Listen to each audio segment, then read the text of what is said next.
စာဆောင်မှာနှုတ်ကူးဆက်သပါရယ်။ဧပြီလ20ရက်2026ခုနှစ်တနင်္လာနေ့ယုံကြည်အားနည်းသောသူတို့ယနေ့တန်းရှင်လျက်နတ်ဖြန်မိဖို့တဲ့သူရောက်သောတောမြတ်ပင်ကိုဖျားသခင်သည်ထိုသို့သောဝင်းနှင့်ဖုံးလွှမ်းတော်မူလေထိုမြမကသင်တို့ကိုအဝင်းနှင့်ဖုံးလွှမ်းတော်မူမဟုတ်လောရှမသက်ခရစ်ဝင်ကျမ်းခန်းကြီး6ခန်းငယ်30ခေါင်းစဉ်ကတောနှင်းပန်းသင်ခန်းစာခမေးတော်ဖျားသခင်ကဘာတွင်လှပခြင်းရှိစေဖို့ပန်းကလေးများကအင်မတန်မှကြိုးပြပါသည်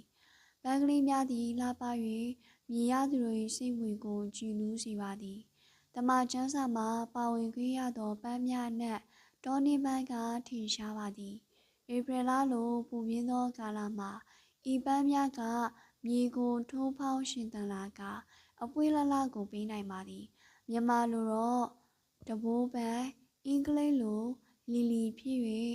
ဆရာယူရတန်ကတောနှင်းပန်းဟုဘာသာပြန်ထားပါသည်မူရင်းဒေသကပါလတိနာပြည်ဖြစ်ပါ၏သို့သောဤပန်း၏ထူးခြားချက်ကမြင်လေမြင်ချင်းပင်နှစ်သက်စရာဖြစ်သောကြောင့်ဒေသအသီးသီးသို့ယူဆောင်စိုက်ပျိုးကြသဖြင့်တကမ္ဘာလုံးမှာပြန့်နှံ့လျက်ရှိပါသည်ဤပန်းကိုအထူးနှစ်သက်သူများကလီလီပန်းနှင့်လီလီဒီကိုနှစ်စဉ်အောက်တိုဘာလ29ရက်နေ့ကိုသတ်မှတ်၍ပွဲသဘင်တော်လုပ်ပါ၏တောနှင်းပန်းနှင့်ပတ်သက်၍အထူးဂရုပြုကမျိုးစိတ်သစ်များကိုရှာဖွေဖော်ထုတ်သူဟော်တန်သည်လည်းထင်ရှားကြော်ကြားသူဆယ်လီတော်ဖြစ်ခဲ့ပါသည်တမန်ကျမ်းစာ၌မူသခင်ယေရှုကဤသို့မိန့်တော်မူပါ၏အဝေးဖို့ဘဲကြောင့်ရှူရည်သည်။တောနှင်းပန်းတို့သည်အဘယ်သို့သောအဖြစ်ကြီးပွားသည်ကိုရှင်းရှင်းအောင်မိကြလော။ထိုပင်တို့သည်အလုံးလည်းမလုံးချီဖြစ်စေခြင်းကမငင်မဝင့်သို့တော်လည်းဘုံကြီးသောရှုံးမှုမင်းကြီးအဝိသည်ထိုပင်တမြင်မြ၏အဝိကိုမမီဟုငါဆို၏။ရှမသက်ခရစ်ကျမ်းခန်းကြီး6ခန်းငယ်28မှ29ဖျားသခင်ကဂရုပြုသောဖျားပြင်ဆင်ပေးသောဖျားတာဝန်ယူသောဖျားဖြစ်ကြောင်းကိုယေရှုဖျားကသူသင်ခဲ့ခြင်းမှာမိတ်ဆွေမစိုးရိမ်ကြဖို့တတိပေးခြင်းလည်းဖြစ်ပါသည်